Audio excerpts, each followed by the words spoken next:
बिस्मिल्लाहिर्रहमानिर्रहीम। Dear students, अस्सलाम वालेकुम। उम्मीद है आप लोग खैरियत से होंगे। आज हम अपने नेक्स्ट लेक्चर की तरफ जाते हैं। देखें, अब तक हमने जो पढ़ा वो हमारा सर्विसेज बिजनेस था, ठीक है।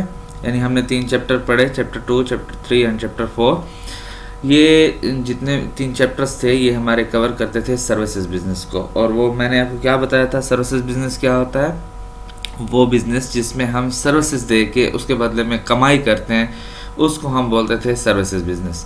अब हम पढ़ते हैं मर्चेंडाइजिंग बिजनेस। मैंने आपको कहा था 3 टाइप्स हैं बिजनेस की। फर्स्ट सर्विसेज बिजनेस जो हमने पढ़ लिया। सेकंड है हमारे पास मर्चेंडाइजिंग बिजनेस। मर्चेंडाइजिंग बिजनेस क्या होता है? मर्चेंडाइजिंग बिजनेस वो बिजनेस होता है जिसमें आप जो है आप होलसेलर हो या रिटेलर हो, आप मैन्युफैक्चरिंग कंपनी से जो है जब सामान ले आते हो, ठीक है। मैन्युफैक्चरिंग कंपनी कौन सी होती है? जो चीज़ों को बनाते हैं, ठीक है। आपका कोई भी बिजनेस है तो आप जाके मैन्युफैक्चरिंग कंपनी से, इंडस्ट्री से जाके सामान ले आते हो, ठीक है, बना बनाया, और उसको आगे जो है सेल करते हो प्रॉफिट पे। तो इसको हम बोलते हैं मर्चेंडाइजिंग बिजनेस, ठीक है। तो मर्चेंडाइजिंग बिजनेस क्या होता है कि तैयार माल जो है आप ले आते हो और उसको आके प्रॉफिट अपना साथ ऐड करके उसको आगे बेचते हो, उसको हम बोलते हैं मर्चेंडाइजिंग बिजनेस, ठीक है। नेक्स्ट स्लाइड पे आते हैं हम। हमारे पास ये क्या है? Services activities. अच्छा, इसमें मैं पहले आपको दोबारा पिछला जो है वो रिवाइज करा जाता हूँ कि हमारे जो 3 चैप्टर थे वो सर्विसेज बिजनेस पे थे।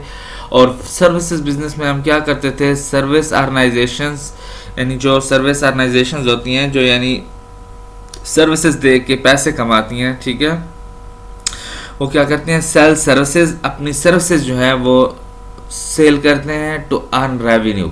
अपना आमदन कमाने के लिए अपनी सर्विसेज को जो है वो सेल आउट करते हैं और उसके बदले में पैसा कमाते हैं। फॉर एग्जांपल अकाउंटिंग फर्म्स, ठीक है। अकाउंटिंग फर्म में क्या होता है कि आप डिफरेंट सॉफ्टवेयर जो है हिसाब किताब के वो बना के देते हो और उसके बदले में कमाई करते हो, ठीक है। लॉ फर्म्स हो गए, ठीक है, जो आपको यानी कोर्ट सर्विसेज देते हैं और उसके बदले में जो है पैसा कमाते हैं। एंड प्लम्बिंग सर्विसेज, या फिर प्लम्बिंग सर्विसेज की कोई ऑर्गेनाइजेशन है तो वो अपनी प्लम्बिंग सर्विसेज देते हैं और उसके बदले में पैसा कमाते हैं, तो उसको हम बोलते हैं सर्विस एक्टिविटीज़।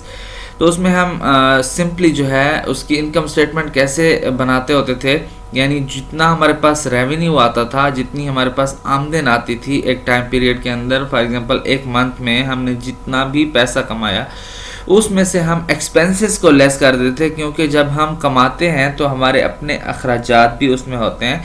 तो उन एक्सपेंसेस को जब हम निकालते थे तो हमारे पास नेट प्रॉफिट या नेट इनकम आ जाता होता था, ठीक है। तो यानी हमारे पास सर्विसेज ऑर्गेनाइजेशन का इनकम स्टेटमेंट यानी नेट प्रॉफिट कैसे कैलकुलेट होता था? रेवेन्यू यानी जितनी हमारी आमदन होती थी उससे हम एक्सपेंसेस को लेस कर देते थे तो हमारे पास नेट इनकम आ जाया करती थी, ठीक है। अब हमारे पास नेक्स्ट जो है हमारे पास है मर्चेंडाइजिंग बिजनेस। तो मर्चेंडाइजिंग बिजनेस में मैंने क्या कहा था आपको पहले भी बताया कि आप मैन्युफैक्चरर से क्या करते हो? होलसेलर हो या रिटेलर हो, ठीक है। होलसेलर सामान जो लेता है, ठीक है, होलसेलर जानते हो ना, जो बुल्क अमाउंट में यानी ज़्यादा तादाद में जो सामान लेता है उसको हम होलसेलर कहते हैं। और रिटेलर जो फिर आगे कस्टमर को बेचता है। होलसेलर जो होता है वो मैन्युफैक्चरर से बुल्क अमाउंट में माल लेता है, ठीक है, और फिर जो है उसको रिटेलर को देता है थोड़ा थोड़ा करके, और रिटेलर का एक एक करके जो है वो फिर कस्टमर को भेजता है, ठीक है। तो ये फुल जो है प्रोसेस है, यानी मैन्युफैक्चरर जो है वो बेचता है होलसेलर को, होलसेलर रिटेलर को, और रिटेलर कस्टमर को। तो हमारा मर्चेंडाइजिंग बिजनेस या मर्चेंडाइजिंग कंपनी क्या होती है? यहाँ से स्टार्ट होती है कि आप होलसेलर हो, रिटेलर हो, जो आप बेचते हो कस्टमर को, ठीक है। तो ये एक्टिविटीज़ होती हैं हमारे पास मर्चेंडाइजिंग बिजनेस में कि आप जो है बना बनाया सामान जो है मैन्युफैक्चरिंग कंपनी से लाते हो और फिर उसे आगे प्रॉफिट लगा के कस्टमर्स को बेच देते हो। अब इसके अंदर जो है इसकी जो यानी हम क्या करते हैं, इनकम स्टेटमेंट जैसे सर्विसेज बिजनेस की मैंने बताया बड़ा सिंपल सा है कि आपने जितनी आमदन कमाई, रेवेन्यू कमाया, उसमें से आप एक्सपेंसेस को लेस कर देते हैं तो आपका नेट इनकम या नेट प्रॉफिट आ जाता है। तो मर्चेंडाइजिंग बिजनेस का थोड़ा सा जो है उससे चेंज हो जाता है कि उसका हम जो है नेट प्रॉफिट या नेट इनकम कैसे कैलकुलेट करते हैं। यहाँ पे क्या कहता है, merchandising companies sell products to earn revenue. ठीक है, क्या करती हैं मर्चेंडाइजिंग कंपनीज जो हैं वो क्या करती हैं, सेल आउट करते हैं प्रोडक्ट्स को टू अर्न रेवेन्यू, यानी वहाँ पे सर्विसेज दे के अर्न रेवेन्यू करते हैं और यहाँ पे अपने प्रोडक्ट्स बेच के जो है रेवेन्यू को अर्न किया जाता है। Examples are sporting goods, clothing, auto parts stores. ठीक है, डिफरेंट आप जो है एग्जांपल्स दे सकते हैं कि आप जो है चीज़ें ले आते हो और उनको जो है आगे बेचते हो। अच्छा, उसमें क्या होता है, जब भी आप मर्चेंडाइजिंग बिजनेस की इनकम स्टेटमेंट बनाने लगोगे तो उसमें क्या क्या चीज़ें होंगी, आप इसको छोड़ दें फिलहाल, आप यहाँ पे आ जाएं। यानी जब हम बनाते थे सर्विसेज बिजनेस की इनकम स्टेटमेंट तो हम क्या करते थे, सबसे पहले कंपनी नेम लिखते थे। तो इस तरह मर्चेंडाइजिंग बिजनेस की भी जब हम इनकम स्टेटमेंट बनाएंगे तो सबसे पहले कंपनी नेम होगा, जो भी कंपनी है XYZ कंपनी। ठीक है, फिर उसके बाद इनकम स्टेटमेंट, और सेम उसी तरह जैसे हम लिखते थे फॉर द ईयर एंड दिसंबर 31, 2013। ठीक है, उस तरीके से हम जो है 3 कॉलम हेडिंग देंगे पहले। ठीक है, उसके बाद जो है हम बात करेंगे सेल्स रेवेन्यू, कि हमने जो है सेल यानी की और उससे टोटल रेवेन्यू जो कमाया वो 1.5 लाख का कमाया। कितना, $1,50,000 हमने सेल रेवेन्यू, यानी जो हमारा टोटल आमदन यानी सेल से आई, जो हमने बेचा तो उससे हमारे पास 1.5 लाख आया। उसके बाद यहाँ पे कास्ट ऑफ गुड सोल्ड का लफ्ज नजर आ रहा है। कास्ट ऑफ गुड सोल्ड, जैसे नाम से जाहिर है कि हमने गुड सोल्ड क्या है, जो हमने प्रोडक्ट्स सोल्ड। ठीक है, प्रोडक्ट भी इसको कहते हैं, गुड्स या प्रोडक्ट्स एक ही चीज़ है, यानी जो हमारे पास माल था उनको जो हमने बेचा। गुड सोल्ड का क्या मतलब, कि जो माल था उसको बेचा। ऑफ कास्ट, उसकी टोटल कास्ट क्या थी। ठीक है, तो उसकी ओरिजिनल कास्ट थी 80,000, लेकिन हमने बेचा कितने का, 150,000 का। ठीक है, तो ग्रास प्रॉफिट इसको कहते हैं sales revenue minus cost of good sold, तो हमारे पास आ जाता है ग्रास प्रॉफिट। क्या आ जाता है, ये हमारे पास नेट प्रॉफिट नहीं है, इसको हम बोलते हैं ग्रास प्रॉफिट। ग्रास प्रॉफिट वो प्रॉफिट होता है जिसमें से एक्सपेंसेस अभी हमने माइनस नहीं किए होते। ठीक है, इसमें जस्ट ये होता है कि आपने एक चीज़ को, फॉर एग्जांपल 1.5 लाख की चीज़ थी और 80,000 की चीज़ थी जो आपने खरीदी थी, और उसको आपने 1.5 लाख की बेच दी, तो उसमें से आपने ग्रास प्रॉफिट जो कमा लिया वो 70,000 कमा ली। ठीक है, उससे आप ऑपरेटिंग एक्सपेंसेस यानी उसको बेचते हुए आपके जितने अखराजात हुए, ठीक है, उसको भी साथ में निकालेंगे, तो फिर आपके पास नेट प्रॉफिट या नेट इनकम आएगा। तो यानी हमारे ऑपरेटिंग एक्सपेंसेस यानी इस प्रोसेस को यानी इस चीज़ों को बेचते हुए हमारे कुछ अखराजात भी हुए, तो वो अखराजात कितने थे, 46,500 के। तो 70,000 माइनस 46,500, तो वो हमारे पास नेट प्रॉफिट आ जाता है 23,500। तो ये इस तरीके से यानी हम कैलकुलेट करेंगे income statement in the merchandising business. Income statement in the services business जो है वो बड़ी सिंपल थी कि total revenue minus expenses is equal to net income.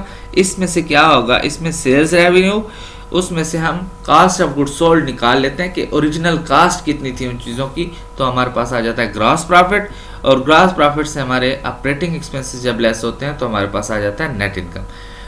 यही चीज़ मैंने यहाँ पे, ये जो आपको लाइन ऊपर नज़र आ रही है, ये मेरे एरो को देखें, net sale minus cost of good sold is equal to gross profit. यही चीज़ मैंने यहाँ पे आपको लिखा दी है। फिर ग्रॉस प्रॉफिट से माइनस करते हैं हम एक्सपेंसेस, तो वो is equal to net income आ जाती है। ठीक है, तो यहाँ पे आपको मैंने इस सूरत में भी समझा दिया है कि net sale minus cost of good sold is equal to gross profit minus expenses is equal to net income. ये हमारे पास होती है मर्चेंडाइजिंग बिजनेस की इनकम स्टेटमेंट। अब हम अपनी नेक्स्ट स्लाइड पे आते हैं। उसमें क्या होता है कि ऑपरेटिंग साइकिल जो है मर्चेंडाइजिंग बिजनेस का और सर्विसेज बिजनेस का कैसे होता है। देखिए, सर्विसेज बिजनेस में बड़ा सिंपल है। सर्विसेज बिजनेस में बड़ा सिंपल है कि आप जो है क्या करते हो, बस स्टार्ट होता है सर्विसेज से। स्टार्ट कहाँ से होता है, ये फर्स्ट स्टेप क्या होता है सर्विसेज बिजनेस में, कि आप सर्विसेज परफॉर्म करते हो। यानी अगर आपका प्लम्बिंग का बिजनेस है तो आप जो है प्लम्बिंग सर्विसेज देते हो। ठीक है, और फिर जब आप सर्विसेज दे देते हो तो फिर दो ऑप्शन होती हैं जब आप सर्विसेज देते हो या तो आपको कैश मिल जाती है फौरन, ठीक है, यानी जैसे आप सर्विसेज देते हो तो आप कैश कलेक्ट कर लेते हो, या फिर ये होता है कि अगर एक्रूवल बेसिस पर है। देखें हमारा अकाउंटिंग जो है वो दो बेसिस पे उसकी दो बेसिस हैं टोटल, एक है कैश बेसिस, एक है एक्रूवल बेसिस। कैश बेसिस वो होती है जिसमें आप जैसे काम कर देते हो उसके बाद आपको पेमेंट कर दी जाती है, और दूसरा एक्रूवल बेसिस क्या होता है कि जब आप काम कर लेते हो उसके बाद आपको कहा जाता है कि आपको 30 दिन बाद, 20 दिन बाद, 2 महीने बाद आपको पेमेंट आगे कर दी जाती है। इन फ्यूचर पेमेंट जो होती है उसको हम बोलते हैं एक्रूवल बेसिस अकाउंटिंग। तो अगर एक्रूवल की बात है तो फिर आपको अकाउंट्स रिसीवेबल यानी वसूलियाँ आपकी बढ़ जाती हैं, और जैसे ही आपको वसूलियाँ मिलती हैं तो आपकी कैश कलेक्शन हो जाती है, ठीक है। यानी इसमें 3 स्टेप आ जाते हैं। सर्विसेज परफॉर्म करते हो और फिर उसके बाद सर्विसेज परफॉर्म करने के बाद अगर एक्रूवल बेसिस है यानी बाद में आपको पैसे मिलने होते हैं तो आपके अकाउंट रिसीवेबल जो है यहाँ पे बढ़ रहे होते हैं, और जैसे ही आपको पेमेंट होती है तो कैश कलेक्शन आ जाती है, तीसरा स्टेप आपका। लेकिन मर्चेंडाइजिंग बिजनेस में थोड़े से स्टेप इंक्रीज हो जाते हैं। देखें ऑपरेटिंग साइकिल मर्चेंडाइजिंग बिजनेस का कैसे है, begin with the purchase of merchandise, ठीक है। कहाँ से स्टार्ट होता है, परचेज ऑफ मर्चेंडाइज से स्टार्ट होता है, यानी जब आप मैन्युफैक्चरिंग कंपनी से सामान लेते हो बना बनाया, यानी आपका शुरू हो जाता है मर्चेंडाइजिंग बिजनेस वहाँ से, एंड और ख़त्म कहाँ पे होता है, with the collection of cash. जब आपको कैश रिसीव हो जाती है वहाँ पे आपका प्रोसेस कंप्लीट हो जाता है from the sale of merchandise, जो आपने मर्चेंडाइज या इन्वेंट्री सेल की होती है, ठीक है। इन्वेंट्री या मर्चेंडाइज क्या होता है, स्टॉक अवेलेबल फॉर सेल। तो क्या होता है आपका कहाँ से स्टार्ट होता है, परचेज ऑफ मर्चेंडाइज। तो यानी सबसे पहले आपका काम होता है परचेजेस। ये फर्स्ट स्टेप क्या होता है, परचेजेस। ये सबसे पहले आपने इन्वेंट्री जो है परचेज करनी होती है जिसको आपने बेचना होता है आगे, ठीक है। तो पहला स्टेप आपका ऑपरेटिंग साइकिल क्या होता है इसका मर्चेंडाइजिंग बिजनेस का, कि फर्स्ट आपने परचेजेस करनी होती हैं। फिर क्या चीज़ परचेज करनी होती है, मर्चेंडाइज इन्वेंट्री, ठीक है। मर्चेंडाइज इन्वेंट्री जो चीज़ आपने बेचनी होती है वही चीज़ आपने परचेज करनी होती है। और फिर तीसरे स्टेप पे आपने क्या करना होता है, उसको सेल आउट करना होता है। क्या करना होता है, सेल करना होता है। जैसे ही आप सेल करते हैं तो सेल आपकी फिर दो बेसिस पे होती है, या आप कैश बेसिस पे बेचते हो या उसको आप एक्रूवल बेसिस पे बेचते हो, ऑन अकाउंट बेचते हो, ठीक है। जब आप अकाउंट पे बेचते हो यानी उधार पे बेचते हो तो जैसे ही आप बेचते हो आपके अकाउंट रिसीवेबल जो हैं वो बढ़ जाते हैं, यानी नेक्स्ट स्टेप क्या आ जाता है, अकाउंट रिसीवेबल आपके पास आ जाते हैं। और जो ही आपको कैश कलेक्ट होती है तो आपके अकाउंट रिसीवेबल कम हो जाते हैं और कैश आ जाती है। और अगर कैश बेसिस पर है तो फिर ये तीसरे स्टेप के बाद सेल के बाद आपको फौरन क्या हो जाती है, कैश कलेक्शन हो जाती है, अकाउंट रिसीवेबल नहीं आता दरमियान में, ठीक है। तो मर्चेंडाइजिंग बिजनेस का ऑपरेटिंग साइकिल ये है और सर्विसेज बिजनेस का ऑपरेटिंग साइकिल ये है। सर्विसेज बिजनेस स्टार्ट होता है परफॉर्मिंग सर्विसेज से और फिर एंड होता है कैश कलेक्शन पे। इसी तरह से मर्चेंडाइजिंग बिजनेस स्टार्ट होता है परचेजेस से और एंड होता है कैश कलेक्शन, ठीक है। नेक्स्ट हमारे पास जो स्लाइड है उसमें देखें जब हम यानी हमारे पास जो इन्वेंट्री सिस्टम है यानी मर्चेंडाइजिंग हम करते हैं तो मर्चेंडाइजिंग बिजनेस के अंदर जब हम क्या करते हैं अपने अकाउंट को मेंटेन करते हैं, जब ट्रांजैक्शंस करते हैं तो हमारे पास दो किस्म के सिस्टम हैं यहाँ पे। एक है परपेचुअल सिस्टम, एक है हमारे पास पीरियाडिक सिस्टम, ठीक है। यानी हम अपने अकाउंट को मेंटेन करने के लिए हमारे पास दो किस्म के सिस्टम हैं, परपेचुअल सिस्टम और दूसरा है पीरियाडिक सिस्टम। अब पहले मैं आपको ओवरव्यू दे देता हूँ कि परपेचुअल सिस्टम कौन सी ऑर्गेनाइजेशन कौन सी कंपनीज यूज़ करती हैं ज़्यादातर, और पीरियाडिक सिस्टम जो है वो कौन सी ऑर्गेनाइजेशन। देखें परपेचुअल सिस्टम जो है ज़्यादातर वो बिजनेसेस यूज़ करते हैं जो बड़े पैमाने पे जिनके बिजनेस होते हैं, यानी वो ऑर्गेनाइजेशन जिनकी जो इन्वेंट्री होती है यानी जो सामान बेचने के लिए पड़ा होता है वो ह्यूज अमाउंट के होते हैं, ठीक है। और यानी उनकी जो प्राइसेस होती हैं वो बहुत ज़्यादा होती हैं, ठीक है। फॉर एग्जांपल इलेक्ट्रॉनिक्स प्रोडक्ट्स आप देख लेते हैं, क्या कौन से इलेक्ट्रॉनिक प्रोडक्ट्स की आपकी शॉप है जिसमें बड़े बड़े यानी फ्रीज़र हैं, फ्रिज हैं, ठीक है, उसमें आपके पास रूम एसी हैं, ठीक है, फ्लोर एसी हैं, इस किस्म की आपके पास चीज़ें हैं। यानी यानी एक एक जो प्रोडक्ट है, एक एक जो गुड्स है, उनकी कीमत यानी थाउजेंड्स में है, ठीक है, और उनकी जो है डेली की जो ट्रांजैक्शंस हैं वो कम है, तो वो ज़्यादातर वो जो ऑर्गेनाइजेशन है वो फॉलो करती हैं परपेचुअल सिस्टम को। और पीरियाडिक इन्वेंट्री सिस्टम को कौन सी ऑर्गेनाइजेशन ज़्यादातर यूज़ करती हैं? वो ऑर्गेनाइजेशन जिनकी ट्रांजैक्शन डेली के हिसाब से बहुत ज़्यादा होती हैं, ठीक है। परपेचुअल इन्वेंट्री सिस्टम कौन सी ऑर्गेनाइजेशन यूज़ करती हैं? जिनकी कंपैरेटिवली कम ट्रांजैक्शंस होती हैं डेली बेसिस पे, लेकिन जो ट्रांजैक्शंस होती हैं वो हैवी अमाउंट में होती हैं, ठीक है। जैसे मैंने आपको एग्जांपल दी, एसी, फ्रिज, फ्रीजर वगैरह, ठीक है। और पीरियाडिक इन्वेंट्री सिस्टम में वो ऑर्गेनाइजेशन यूज़ करती हैं जिनकी डेली की ट्रांजैक्शन जो है वो बहुत ज़्यादा होती हैं, लेकिन उनकी अमाउंट कम होती है। जैसे हमारे पास ये बेकर्स हो गए, ठीक है, या स्टेशनरी की शॉप्स हो गई, जिसमें डेली की ट्रांजैक्शंस जो हैं वो बहुत ज़्यादा होती हैं, लेकिन उनकी अमाउंट जो है वो बहुत कम होती है। छोटी छोटी यानी चीज़ें होती हैं जो 10 रुपीज़ से लेकर 1000 तक होती हैं, ठीक है। वो ऑर्गेनाइजेशन जो है ज़्यादातर यूज़ करते हैं पीरियाडिक इन्वेंट्री सिस्टम को। अब आगे मैं इनके फीचर्स बताता हूँ कि परपेचुअल इन्वेंट्री सिस्टम में क्या होता है और पीरियाडिक इन्वेंट्री सिस्टम में क्या होता है। सबसे पहले तो परपेचुअल इन्वेंट्री सिस्टम, इसमें क्या है? Detail record of each inventory purchase and sale. इसमें हम क्या करते हैं कि हम एक डिटेल रिकॉर्ड रखते हैं, जो इन्वेंट्री हम परचेज करते हैं या सेल करते हैं उसका हम एक डिटेल रिकॉर्ड रखते हैं। चूंकि हमारे पास ट्रांजैक्शन डेली बेसिस पे कम होती हैं परपेचुअल इन्वेंट्री सिस्टम में, ठीक है, तो इसलिए हम एक एक इन्वेंट्री का परचेज और सेल का रिकॉर्ड रख सकते हैं। और यहाँ पे पीरियाडिक इन्वेंट्री सिस्टम में चूंकि डेली की ट्रांजैक्शंस बहुत ज़्यादा होती हैं, ठीक है, तो वहाँ पे फिर हम no detail record of each inventory item, हम हर इन्वेंट्री आइटम का जो है वो डिटेल नहीं रख सकते कि हमने कितने की ख़रीदी थी और फिर कितने पे बेची है। हर इन्वेंट्री का रिकॉर्ड हम नहीं रख सकते, टोटल रिकॉर्ड जो है फिर हमारे पास मेंटेन होता है। Records perpetually shows the status of each inventory item on hand, ठीक है। परपेचुअल इन्वेंट्री सिस्टम में क्या होता है कि हर इन्वेंट्री जो होती है आपके हाथ में, उसका रिकॉर्ड जो है आपके पास मौजूद होता है। और यहाँ पे पीरियाडिक इन्वेंट्री सिस्टम क्या होता है? रिकॉर्ड्स पीरियाडिकली, यानी पीरियड, एक खास पीरियड होता है, उसके अंदर जो है हम फिर जाके यानी पीरियड एंड पे हम जो है इन्वेंट्री ऑन हैंड जो है उसका स्टेटस मालूम कर सकते हैं कि हमारे पास कितने की इन्वेंट्री पड़ी है और कितने की बिक चुकी है, कितना प्रॉफिट हमें हो चुका है। और परपेचुअल सिस्टम में हर ट्रांजैक्शन के बाद हमारे पास जो है वो हमारे पास स्टेटस जो है मौजूद होता है, ठीक है। लेकिन पीरियाडिक इन्वेंट्री सिस्टम जैसे नाम से जाहिर है कि पीरियड एंड पे फिर हमें जो है स्टेटस मालूम होता है कि कितने का सामान हमारे पास रह गया और कितना हमने बेच दिया और कितना प्रॉफिट कमा लिया, ठीक है।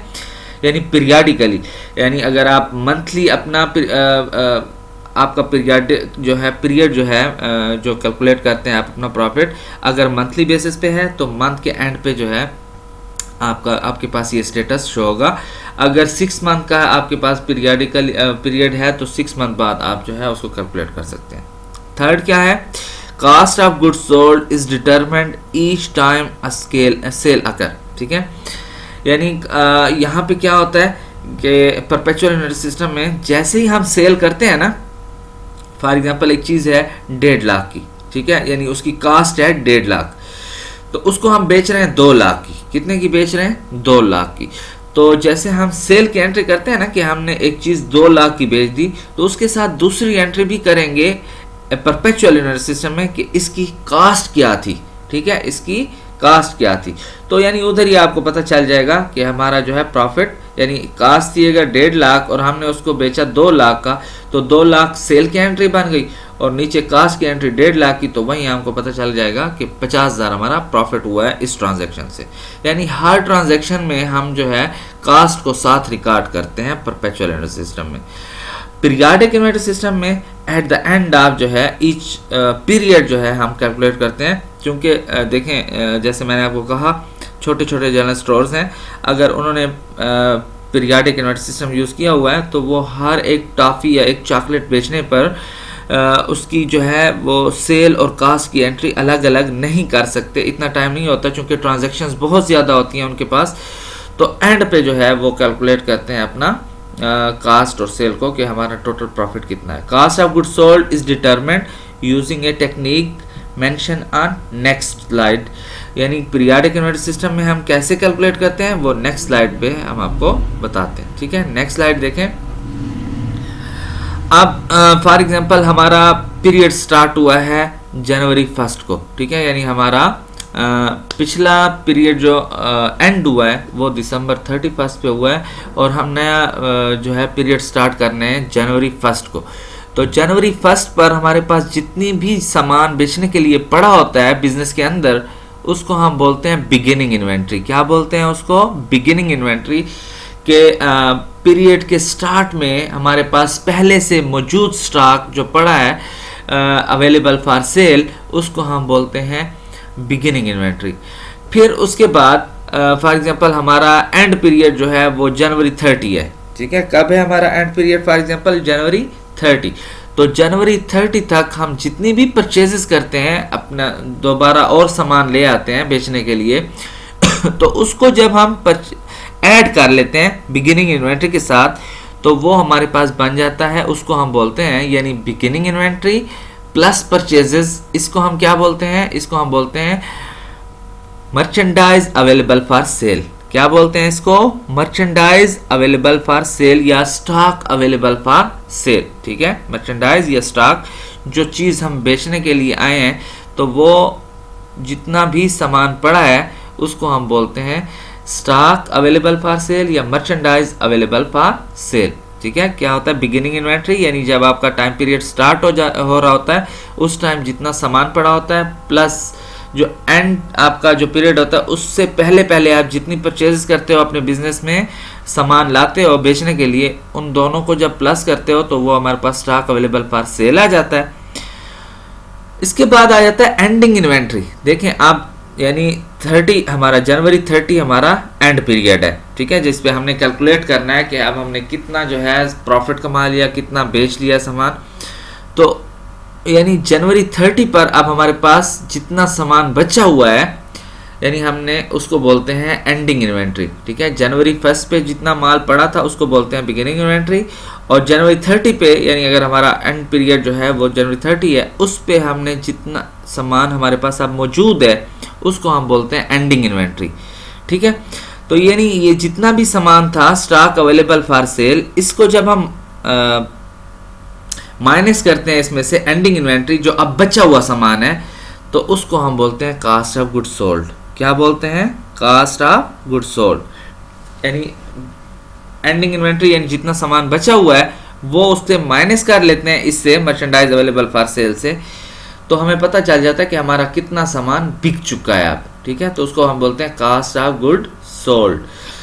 तो क्या है? Beginning inventory plus purchases is equal to merchandise available for sale minus ending inventory is equal to cost of good sold, ठीक है। तो इस तरीके से हम पीरियड के एंड पे जो है मालूम करते हैं in the periodic inventory system कि हमने जो है कितना माल बेच चुके हैं और कितना हमारा बचा हुआ है, ठीक है। तो पीरियाडिक इन्वेंट्री सिस्टम में हम कैलकुलेट करते हैं अपना इस तरीके से, और परपेचुअल इन्वेंट्री सिस्टम में हर सेल की ट्रांजैक्शन के बाद हम कास्ट की ट्रांजैक्शन कर लेते हैं तो हमें पता चल जाता है कि कितना प्रॉफिट हर ट्रांजैक्शन के बाद हमें हो रहा है, ठीक है। उसके बाद हम नेक्स्ट स्लाइड पे आते हैं। नेक्स्ट स्लाइड में देखें कंपैरिजन ऑफ एंट्रीज। अच्छा, जब परपेचुअल इन्वेंट्री सिस्टम यूज कर रहे होंगे या हम पीरियाडिक इन्वेंट्री सिस्टम, यानी हम आगे क्वेश्चन जब करेंगे तो क्वेश्चन के अंदर जब वो कहेगा कि पीरियाडिक इन्वेंट्री सिस्टम यूज कर रहे हैं हम, तो फिर हमने ट्रांजैक्शन जो है वो इस तरीके से करनी होगी।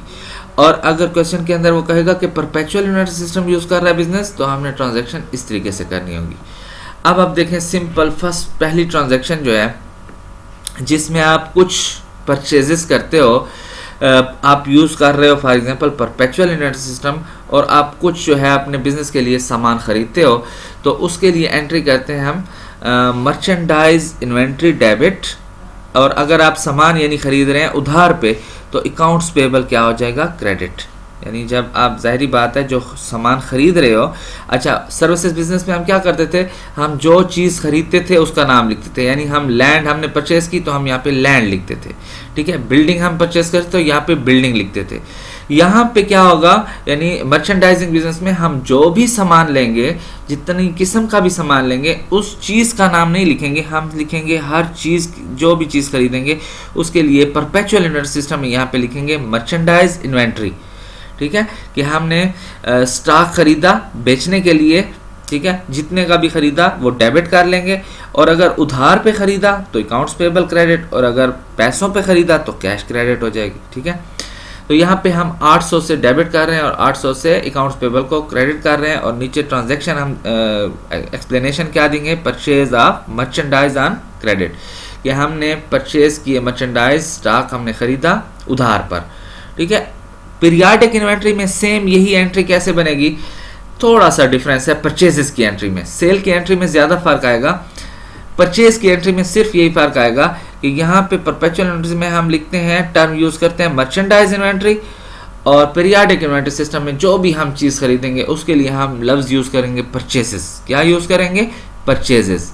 तो purchases debit, accounts payable credit, वही 800 की अमाउंट से। तो हम यहाँ पे लिखेंगे purchase of merchandise on credit, यानी एक्सप्लेनेशन दोनों की एक ही होगी। अगर हम क्वेश्चन के अंदर यूज़ कर रहे होंगे परपेचुअल इन्वेंट्री सिस्टम तो परचेजेस की एंट्री ऐसे होगी, और अगर हम परचेजेस की एंट्री करेंगे पीरियाडिक इन्वेंट्री सिस्टम में तो उसकी एंट्री यूँ होगी, ठीक है। उसके बाद फॉर एग्जांपल ये जो हमने परचेजेस की, इसको यानी जो हम परचेज करते हैं उसको, सामान को अपनी शॉप पर लाते हुए हमारे जो फ्रेट चार्जेस, यानी उसका जो ट्रांसपोर्टेशन चार्जेस लगते हैं, वो फॉर एग्जांपल 80 रुपये लगे हैं, ठीक है। तो उसकी एंट्री कैसे होगी, तो हम इसमें यानी परपेचुअल इन्वेंट्री सिस्टम में ये भी मर्चेंडाइज इन्वेंट्री से, यानी हमारे जो फ्रेट चार्जेस है ना, उसको भी हम मर्चेंडाइज इन्वेंट्री ही जो है रिकॉर्ड करेंगे, और कैश हमसे चली गई 80, ठीक है। यानी जब हमने माल ख़रीदा 800 का, और उसको जब अपनी शॉप तक पहुंचाने पर जितना खर्चा आया उसको हम बोलते हैं फ्रेट चार्जेस। तो वो 80 रुपीज़ आए, $80 आए, ठीक है। तो हम उसकी एक्सप्लेनेशन देते हैं फ्रेट कास्ट ऑन परचेजेस। अच्छा, यहाँ पे पीरियाडिक इन्वेंट्री सिस्टम में हम मर्चेंडाइज नहीं लिखेंगे, यानी फ्रेट की बात आएगी तो हम फ्रेट या ट्रांसपोर्टेशन लिखेंगे, ठीक है, और कैश क्रेडिट कर देंगे फ्रेट कास्ट ऑन परचेजेस। देखें परचेज की एंट्रियाँ सेम हैं बिल्कुल, लेकिन सिर्फ टर्मिनोलॉजीज का फ़र्क है। यानी पीरियाडिक इन्वेंट्री सिस्टम में जो भी चीज़ हम खरीदेंगे उसको परचेजेस बोलेंगे, और परपेचुअल इन्वेंट्री जो भी चीज़ें खरीदेंगे उसको मर्चेंडाइज इन्वेंट्री बोलेंगे। फिर अगर फ्रेट चार्जेस लगते हैं हमारे, ठीक है, उस सामान को लाते हुए, तो पीरियाडिक इन्वेंट्री सिस्टम में उसको फ्रेट टर्मिनोलॉजी से रिकॉर्ड करेंगे, और पीरियाडिक इन्वेंट्री सिस्टम में उसको मर्चेंडाइज इन्वेंट्री के नाम से, ठीक है। अच्छा, फिर उसके बाद देखें कि फॉर एग्जांपल कुछ सामान आपने क्या किया, वापस कर दिया, ठीक है। यानी कुछ सामान आपकी ज़रूरत का नहीं था फॉर एग्जांपल, तो उसको आप यानी परचेज आप जो कर रहे हैं उस परचेज में से कुछ सामान आप परचेज रिटर्न कर देते हैं, ठीक है। तो परचेज रिटर्न की एंट्री हमारे पास परपेचुअल इन्वेंट्री सिस्टम में क्या होगी, इसके उलट बन जाएगी, ठीक है। यानी अकाउंट्स पेबल 20 रुपये का आपका कम हो गया, उधार आपका कम हो गया, तो यानी परचेज आप जब रिटर्न करेंगे तो जाहिर बात है वो मर्चेंडाइज इन्वेंट्री आपसे चली जाएगी 20 की, और अकाउंट्स पेबल उधार में आपकी कमी आ जाएगी। उधार कम होता है तो उसको हम डेबिट रिकॉर्ड करते हैं, ठीक है। तो accounts payable debit, merchandise inventory credit. और इस तरीके से अगर यहाँ पे आप पीरियाडिक इन्वेंट्री सिस्टम में अगर आप यानी वापस करते हो सामान, तो टर्मिनोलॉजी का फ़र्क आ जाएगा अकाउंट्स पेबल, और यहाँ पे हम वर्ड्स यूज़ करते हैं परचेजेज रिटर्न। क्या यूज़ करेंगे, purchases return. Perpetual inventory system में परचेज रिटर्न की बात नहीं आएगी, बस वही चीज़ यानी मर्चेंडाइज इन्वेंट्री ही दोबारा क्रेडिट हो जाएगी, लेकिन पीरियाडिक इन्वेंट्री सिस्टम में अकाउंट्स पेबल डेबिट आ जाएगा और परचेज रिटर्न जो है वो क्रेडिट आ जाएगा। ये यहाँ तक बात हो गई परचेजेस की। और लास्ट ट्रांजैक्शन है फॉर एग्जांपल, अब आप पे कर रहे हो, फॉर एग्जांपल कितना पे कर रहे हो, अब 800 रुपये का उधार था आपका, ठीक है, कितना था 800 का, जिसमें से 20 की चीज़ें आपने वापस कर दी थी, तो यानी आपने उधार कितना देना है 780 रुपये आपने उधार देना है तो 780 अकाउंट्स पेबल आप वापस कर रहे हैं, तो उधार आपका कम हो रहा है 780 का। यहाँ पे वर्ड यूज हो रहा है कैश, यानी आप कैश दे रहे हो 750। कितना दे रहे हो? 750। अगर आप पूरा का पूरा कैश दे रहे हो तो फिर तो 780 से ये कैश क्रेडिट हो जाएगी। यानी जब आप उधार पे करते हो तो उसकी एंट्री क्या करते होते थे हम पहले भी, accounts payable debit cash credit. यहाँ पे मर्चेंडाइज इन्वेंट्री 30 आई हुई है। कितनी? 30। यानी अगर आपको डिस्काउंट यानी दिया हुआ है, यानी आपने जिस दुकान से उधार पे सामान लिया है और उस दुकानदार ने अगर आपको कोई इस तरह की ऑप्शन दी हुई है कि अगर आपने ये सामान जो है जो उधार पे लेके जा रहे हैं, मुझसे 1 महीने के उधार पे लेके जा रहे हैं, अगर आप मुझे 10 दिन के अंदर ये उधार दे देते हो तो फिर मैं आपको इसमें से 30 रुपये छोड़ दूंगा। कितने छोड़ दूंगा? 30 रुपये छोड़ दूंगा। तो इसको हम बोलते हैं ट्रेड, इसको हम बोलते हैं परचेज डिस्काउंट। क्या बोलते हैं हम इसको? Purchase discount. अगर इस तरीके से कोई बात हुई पड़ी है तो फिर हम उसको कैश 750 देंगे, यानी अगर हम उसी पीरियड के अंदर उसको पे कर रहे हैं। तो ये दूसरी चीज़ जो है ये हमारा डिस्काउंट है। क्या है? डिस्काउंट, यानी हमें प्रॉफिट हो रहा है। क्या हो रहा है? प्रॉफिट। तो जब भी मैंने आपको कहा था प्रॉफिट होगा, तो प्रॉफिट जब भी इंक्रीज होता है तो उसको हम क्रेडिट रिकॉर्ड करते हैं। ठीक है, तो यानी 30 का हमें प्रॉफिट हो गया, यानी हमें डिस्काउंट मिल गया। ठीक है, तो 30 से ये क्रेडिट, कैश 750 से क्रेडिट, और अकाउंट्स पेबल हमारा 780 का उधार ख़त्म हो गया। ठीक है, तो इसकी एक्सप्लेनेशन हम देखेंगे payment with discount. Payment with discount के हमने पेमेंट कर दी लेकिन डिस्काउंट के साथ। इस तरीके से पीरियाडिक इन्वेंटरी सिस्टम में यही ट्रांजैक्शन जो होगी इसको हम बोलेंगे अकाउंट्स पेबल डेबिट 780 से, कैश हमसे 750 जा रहा है, और यहाँ पे मर्चेंडाइज इन्वेंट्री की जगह यहाँ पे हम लिखेंगे परचेज डिस्काउंट। क्या मिल रहा है हमें? परचेज डिस्काउंट मिल रहा है ना, तो इसलिए उसको हम यहाँ पे टर्मिनल यूज करेंगे परचेज डिस्काउंट। ठीक है, तो यानी परचेजेस की एंट्रीज सेम ही होंगी, लेकिन एंट्रीज बिल्कुल सेम आई हैं, लेकिन टर्मिनोलॉजीज थोड़ी सी चेंज हो जाती हैं परपेचुअल इन्वेंटरी सिस्टम में और पीरियाडिक इन्वेंटरी सिस्टम में। अब हम आगे जाते हैं नेक्स्ट स्लाइड पे। यहाँ पे हमारी सेल की एंट्रीज हैं, वो हमारी क्या थी? परचेज की एंट्रीज थी, जितनी भी हमारे पास थी। यानी हमने कोई चीज़ परचेज की, फिर उस पर हमारे फ्रेट चार्जेस आए, फिर उसके बाद उसी पे हमें जो है हमने यानी पैसे वापस किए। ठीक है, और फिर हमें जो है डिस्काउंट मिला, परचेज डिस्काउंट मिला। तो यानी चारों एंट्रियां जो हैं वो परचेजेस की थी। अब हमारे पास सेम उस तरीके से सेल की एंट्रियां कैसे होंगी परपेचुअल इन्वेंटरी सिस्टम में और पीरियाडिक इन्वेंटरी सिस्टम। यानी जब हम सेल करने जा रहे होंगे तो तब एंट्रीज किस तरीके से होंगी। तो सबसे पहले देखें, आप फॉर एग्जांपल कोई चीज़ सेल की आपने उधार पे, किस चीज़ पे? उधार पे कोई चीज़ सेल की। तो जब आप कोई चीज़ सेल करते हो तो अकाउंट रिसीवेबल आपके बढ़ रहे होते हैं। उधार पे जब आप कोई चीज़ बेचते हो तो वसूलियाँ आपकी बढ़ जाती हैं, तो उसको हम रिकॉर्ड करेंगे अकाउंट रिसीवेबल 1120, और सेल यानी आपने चीज़ जो बेच दी उसको यहाँ पे, यानी जो भी चीज़ सेल करते हैं, यानी हम जो सर्विसेज बिजनेस पढ़ते थे उसमें क्या होता है, जो चीज़ सेल करते थे उस चीज़ का नाम, यानी लैंड सेल किया हमने तो हम यहाँ पे लैंड लिखते थे, बिल्डिंग सेल किया हमने तो बिल्डिंग, इक्विपमेंट सेल किया तो इक्विपमेंट लिखते थे। यहाँ पे नेम शो नहीं करना है, यानी जो भी आप सेल करते हो तो यहाँ पे सेल की बात होगी। ठीक है, यानी यहाँ पे वो स्पेसिफिक प्रोडक्ट जो है वो शो नहीं होगा। तो यानी अकाउंट रिसीवेबल डेबिट और सेल जिस चीज़ की भी हमने सेल की वो क्रेडिट हो गया 1120 से। ठीक है, तो हम उसको लिखते हैं sale of merchandise on credit, कि हमने अपने जो स्टॉक था बेचने के लिए था उसको हमने बेच दिया क्रेडिट पे। सेम हमारे पास एंट्री होती है सेल की इस तरीके से पीरियाडिक इन्वेंटरी सिस्टम में, अकाउंट रिसीवेबल और सेल क्रेडिट। ठीक है, लेकिन मैंने आपको कहा परपेचुअल इन्वेंटरी सिस्टम में जब भी सेल की एंट्री होती है उसके साथ हम कास्ट की एंट्री भी करते हैं। यानी हमने सेल तो की, जितनी भी मर्चेंडाइज सेल की उसको कितने पे? 1120 पे सेल किया। तो उसके साथ दूसरी एंट्री मैंने कहा था आपने करनी है कास्ट की, यानी जिस चीज़ को हमने 1120 पे बेचा उसकी असल कास्ट क्या थी, यानी हमें कितने की मिली थी। हमने बेची तो 1120 की है, हमने कितने की खरीदी थी? हमने 560 की खरीदी थी। तो ये कास्ट की एंट्री लाजमी करेंगे, जब भी सेल की एंट्री करेंगे उसके साथ कास्ट की एंट्री लाजमी करेंगे परपेचुअल इन्वेंटरी सिस्टम में। किस सिस्टम में? परपेचुअल इन्वेंटरी सिस्टम में।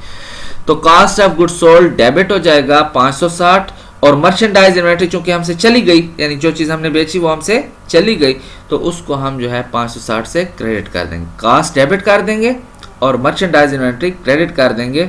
इसको हम बोलेंगे sale of merchandise on credit, ठीक है। और यहाँ पे हम जो है no entry for the cost of goods sold, periodic inventory system में सेल की एक ही एंट्री करेंगे, दूसरी कास्ट की एंट्री की ज़रूरत नहीं होती है, ठीक है, क्योंकि हम पीरियड के एंड पे फिर हम कैलकुलेट करते हैं कास्ट को, ठीक। तो यहाँ पे सेल की सबसे पहले परपेचुअल इन्वेंट्री सिस्टम में 2 एंट्रियाँ होती हैं और पीरियाडिक इन्वेंट्री सिस्टम में सेल की एक ही एंट्री होती है। अब आगे बात आती है सेल रिटर्न की, यानी जब आप कोई चीज़ बेच देते हो और आपको अगला वापस कर देता है, ठीक है, अगले को ज़रूरत नहीं होती कुछ चीज़ें, तो वो आपको वापस करता है। जब आपके पास सेल रिटर्न आती है परपेचुअल इंडस्ट्री, उसको बोलते हैं सेल रिटर्न, ठीक है, यानी चीज़ वापस आ गई। तो चीज़ जब वापस आ गई बिजनेस में तो वो डेबिट हो गई 20 से, और वसूलियाँ आपकी यहाँ पे कम हो जाती हैं। जब वसूलियाँ कम होती हैं तो उसको हम क्रेडिट कार्ड करते हैं, ठीक है। सेम इस तरीके से पीरियाडिक इन्वेंट्री सिस्टम में भी सेल रिटर्न की एंट्री सेम ही होती है, ठीक है। उसके बाद बात आती है अच्छा, यहाँ पे सेल रिटर्न की भी फिर 2 एंट्रियाँ होती हैं। जैसे सेल की 2 एंट्रियाँ की हैं तो सेल रिटर्न की भी 2 एंट्रियाँ, यानी सेल रिटर्न हमारे पास जो हमने सेल की यानी 20 रुपए की चीज़, तो वो 20 रुपए की चीज़ वापस आ गई और वसूली हमारी 20 की कम हो गई, लेकिन उसकी कास्ट क्या थी, यानी उस वसूली की कास्ट जो है वो असल 10 थी, हमने चूँकि डबल पे बेचा उसको, ठीक है, तो यानी असल कीमत उसकी मर्चेंडाइज इन्वेंट्री की 10 थी, ठीक है, जो हमारे पास वापस आ गई, इसलिए उसको मैं डेबिट कर रहा हूँ। और कास्ट ऑफ गुड्स सोल्ड जो है जो हमने बेची थी उसकी कास्ट जो है वो 10 थी, ठीक है, हमने बेची तो 20 की थी लेकिन उसकी असल कास्ट 10 थी। तो यानी सेल रिटर्न की भी 2 एंट्रियाँ होंगी। जैसे सेल की 2 एंट्रियाँ पास की थी हमने, कास्ट की और सेल की अलग अलग, इस तरीके से परपेचुअल इंटरेस्ट सिस्टम में सेल रिटर्न की भी 2 एंट्रियां पास करेंगे हम, ठीक है। और यहाँ पे no entry of cost of goods sold, ठीक है, यानी सेल रिटर्न की भी यहाँ पे पीरियाडिक इन्वेंट्री सिस्टम में हम एक ही एंट्री रिकॉर्ड करेंगे। और उसके बाद हम जो है क्या करेंगे, नेक्स्ट ट्रांजैक्शन जो है हमारे पास वो होगी इसकी कि जब हम किसी को सेल करते हैं कोई चीज़, तो उसको अगर हम डिस्काउंट देते हैं साथ में, यानी हमने कोई चीज़ उधार पे दी किसी को और उसके साथ हमने उसको डिस्काउंट पीरियड दे दिया कि हम 1120 की, फॉर एग्जांपल 1100 की चीज़ आपको बेच रहे हैं, कितने की 1100 की आपको चीज़ बेच रहे हैं, और अगर आपने इस टाइम पीरियड के अंदर हमें पेमेंट कर दी तो हम आपको सेल डिस्काउंट 20 रुपये दे देंगे। कितना दे देंगे? सेल डिस्काउंट दे देंगे 20 रुपये का। अब देखें, सेल डिस्काउंट जब आप दे रहे हो तो इट मीन्स कि ये आपको लॉस हो रहा है। अगर वो अवेल कर रहा है अपॉर्चुनिटी को, आप उसको कह रहे हो कि अगर आप 10 दिनों में मुझे पैसे देते हो तो फिर मैं आपको 20 रुपये का सेल डिस्काउंट दे दूंगा, तो यानी कंपनी को नुकसान हो रहा है। तो जब भी मैंने आपको कहा था लॉस बढ़ेगा, उसको हम डेबिट रिकॉर्ड करेंगे। क्या रिकॉर्ड करेंगे? डेबिट। तो यानी अगर कैश हमें वसूल हो रही है 1080 की और उसके साथ सेल डिस्काउंट जो है वो 20 रुपये डेबिट हो रहा है, टोटल 1100, और वसूलियाँ हमें टोटल कितनी होनी थी? 1100, ठीक है। 1100 हमारा क्रेडिट हो जाएगा, वसूलियाँ हमें होनी थी 1100, लेकिन यहाँ पे वसूली हो रही है 1080, 20 रुपये जो है हमें सेल डिस्काउंट दे रहे हैं, तो ये हमें लॉस हो रहा है, इसलिए इसको हम डेबिट रिकॉर्ड कर रहे हैं, ठीक है। तो इसकी एक्सप्लेनेशन हम लिख लेते हैं कैश रिसीव्ड। तो सेम इसी तरीके से एंट्री जो है डिस्काउंट की एंट्री दोनों की सेम है सेल में, ठीक है, यानी कैश उसी तरीके से दोनों की एक ही एंट्री है, ठीक है। नेक्स्ट ट्रांजैक्शन में आप देखें आप जब भी कोई चीज़ परचेज करते हैं, यानी आपका मर्चेंडाइजिंग बिजनेस जब है, तो उसमें क्या है, आपको जो एक पूरी जो है रिसीट जो आपको मसूल होती है उसके अंदर क्या क्या चीज़ें होती हैं। जिस ऑर्गेनाइजेशन से आप सामान खरीद रहे हो, ठीक है, यानी जो बेचने वाली ऑर्गेनाइजेशन है उसका नेम होगा यहाँ पे, यानी जो ऑर्गेनाइजेशन रिसीट इशू कर रही है यहाँ पे उसका नाम होता है। क्या होता है? पहला नाम होता है सेलर का। ये पहला देखें, पहली चीज़ क्या है? सेलर। तो ये सेलर नेम आया हुआ है, ठीक है। दूसरी चीज़ क्या है? इनवॉइस डेट एंड नंबर, यानी जिस डेट को हम परचेजेस कर रहे हैं या सेल कर रहे हैं, ठीक है, उसकी इनवाइस नंबर यहाँ पे लिखा हुआ, इनवाइस डेट लिखी हुई है कि आप 5 तारीख को, ठीक है, 5/4/2005 को आप जो है सामान खरीद रहे हो या बेच रहे हो, ठीक है, और साथ ही उसका नंबर लगा हुआ है, ठीक है। तीसरे नंबर पे क्या होता है, परचेजर, यानी जो परचेज करने वाला होता है, ठीक है, उसका जो है सारी डिटेल होती है, यानी उसका नेम, ठीक है, उसका एड्रेस, उसका सारा जो है डिटेल होती है। चौथे नंबर पे क्या होता है, ऑर्डर नंबर, यानी जिस हमने ऑर्डर किया होता है, यानी जिस नंबर के तहत जो हम ऑर्डर करते हैं पहले किस चीज़ का, कि हमने ये सामान ख़रीदना है, तो हमारा ये ऑर्डर नंबर जो है उसके ऊपर मेंशन होता है कि इस ऑर्डर नंबर के तहत आपने इस चीज़ का जो आप परचेज़ करने आए हैं उसका जो है ये ऑर्डर नंबर था, ठीक है। उसके बाद क्रेडिट टर्म्स। अच्छा, ये क्रेडिट टर्म जो है ये बहुत इंपॉर्टेंट है, इसको एक्सप्लेन मैं आगे करूँगा, ठीक है, आगे मैंने बना रखा है। जब भी बड़े बड़े बिजनेसेस होते हैं, मर्चेंडाइजिंग बिजनेस में, आपको एक क्रेडिट टर्म इशू की जाती है परचेज डिस्काउंट के लिए, ठीक है। किस चीज़ के लिए, परचेज डिस्काउंट के लिए आपको एक क्रेडिट टर्म इशू की जाती है। देखें, ये आपको टर्म इशू की गई है, इसको बोलते हैं 2, 10 and 30। क्या बोलते हैं इसको, 2, 10 and 30। ये बहुत ही इंपॉर्टेंट टर्म है जो मर्चेंडाइजिंग बिजनेस में यूज़ होती है, इसको बोलते हैं 2, 10 and 30, ठीक है। तो ये आपको एक उन्होंने क्रेडिट टर्म जो है वो साथ में लगाई हुई है। इसका ये मतलब होता है कि आपका जो उधार है वो टोटल 30 दिनों का है। इसको एक्सप्लेन मैं आगे भी करूँगा।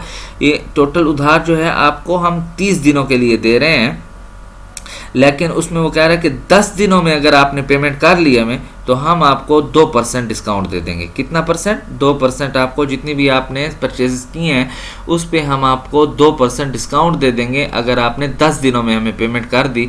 अदरवाइज आपने नेट अमाउंट यानी टोटल अमाउंट 30 दिनों में तो हमें पे करनी ही होगी, ठीक है। तो इस टर्म का ये मतलब होता है। अच्छा, छठे नंबर पे क्या है, फ्रेट टर्म, ठीक है। फ्रेट टर्म में क्या होती है कि आपने टोटल कितनी क्वांटिटीज़ खरीदी, यानी जो चीज़ भी आप खरीदने आए हैं, तो 500 आइटम आपने खरीदे, ठीक है। एक आइटम की कीमत जो है वो कितनी है और टोटल अमाउंट उनकी कितनी है, इसको हम बोलते हैं फ्रेट टर्म। गुड्स, अच्छा, उसकी यहाँ पे आपको जो है गुड्स की डिटेल दी गई होगी, यानी जो चीज़ आप खरीदने आए हैं, यानी उसकी जो उसका जो मॉडल है, ठीक है, उसका जो चीज़ है उसकी डिटेल यहाँ पे होगी। यानी 250 बैकअप सिस्टम जो है हमने ख़रीदे हैं, ठीक है। 250 उसका मॉडल है और है क्या चीज़, बैकअप सिस्टम है, ठीक है। ये यहाँ पे होती है। और 8वें नंबर पे हमारे पास इनवाइस अमाउंट होती है, टोटल अमाउंट हमने कितनी पे करनी है।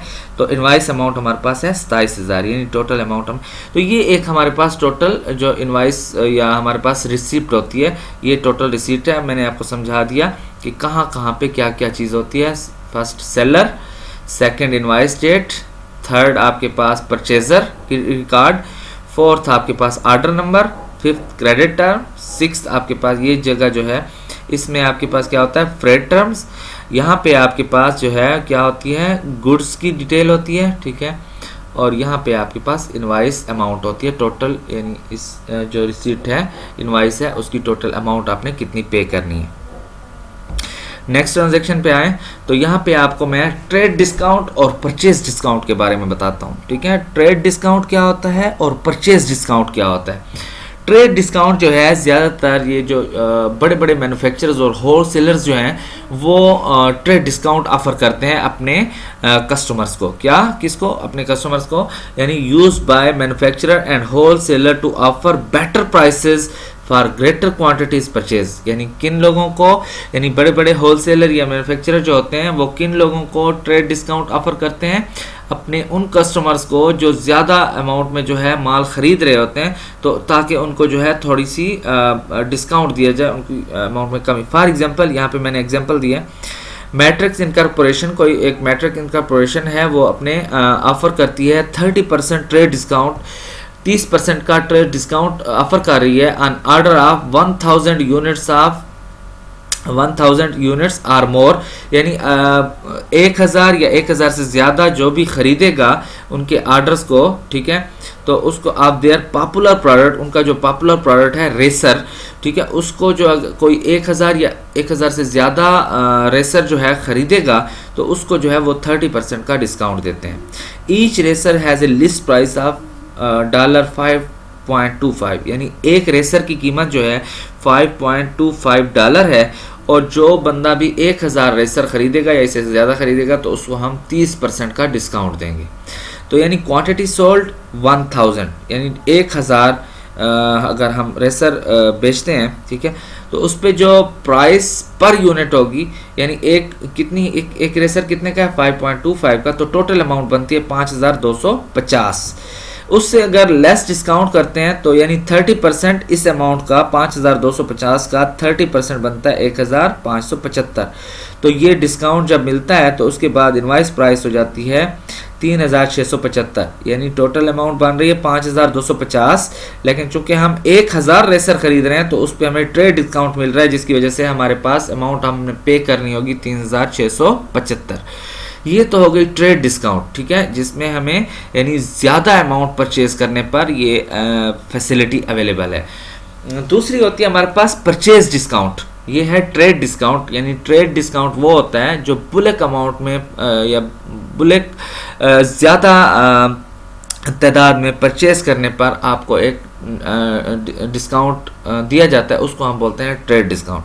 दूसरा होता है परचेज डिस्काउंट। कौन सा होता है? Purchase discount.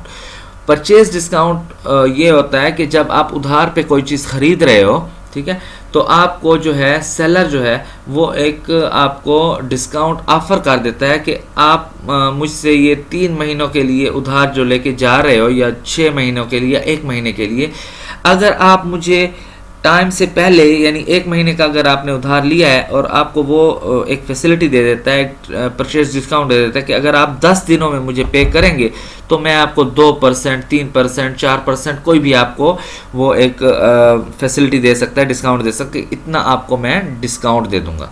ठीक है, तो क्या होता है purchase discount? A deduction from the invoice price granted to induce early payment of the amount due.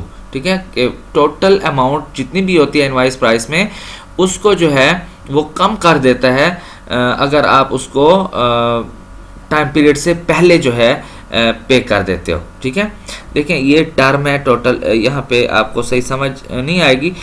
ठीक है, यानी आपका credit period for example 30 days है, टोटल जो आपने उधार लिया है वो फॉर एग्जांपल ये लाइन शो कर रही है, ठीक है, ये एरो वाली।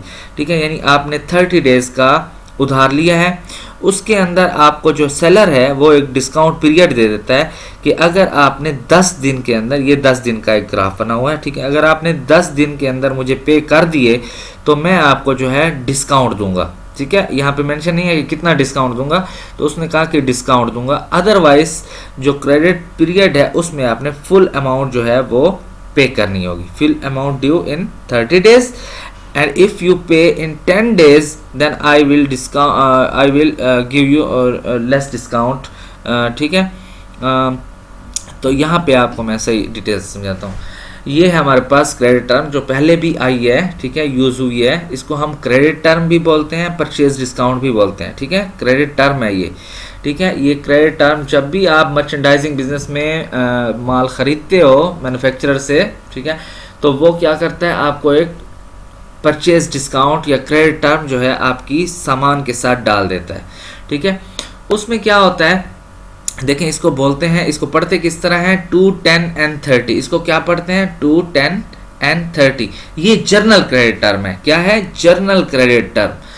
अब इस क्रेडिट टर्म को डिफरेंट मैन्युफैक्चरर्स या होलसेलर जो है वो डिफरेंट यूज कर सकते हैं।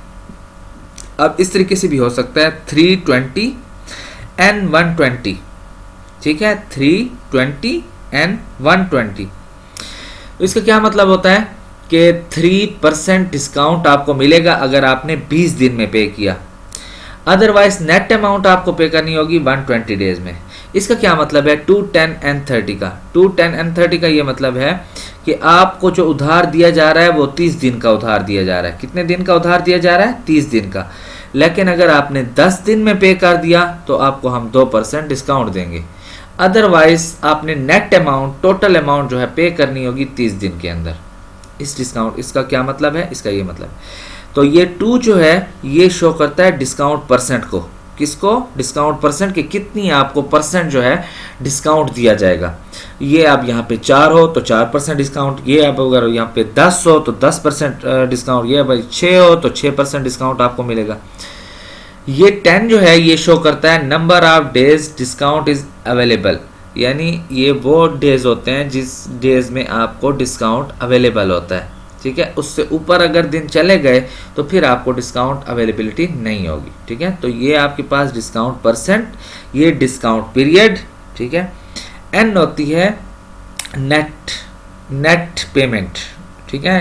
एन क्या होता है? Net payment, otherwise net or all is due, ठीक है।